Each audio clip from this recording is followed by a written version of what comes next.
नवाज शरीफ को बाहर जाने की इजाजत देना बड़ी गलती थी। वजीर आजम ने तस्लीम कर लिया। एक भगोड़े मियाँ एक छोटे मियाँ, बेगुनाह हैं तो भागे हुए क्यों हैं? उन्हें शिकस्त भी होगी, जेलें भी होंगी। इमरान खान का मंडी बहाउद्दीन जलसे से खिताब। ऑपोजिशन को चोरों और डाकुओं का गुलदस्ता कह दिया।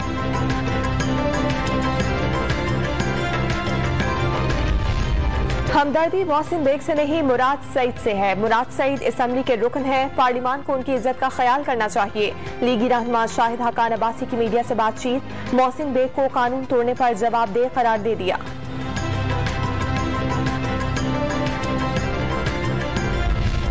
वजीर आला से मुराद अली शाह का विफाक पर ज्यादती का इल्जाम। NFC के अरबों रुपए और सूबे का पानी रोकने का शिकवा।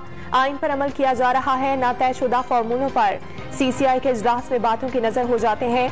वजीर आला से मुराद अली शाह की मीडिया एडिटर्स और डायरेक्टर न्यूज से गुफ्तगू।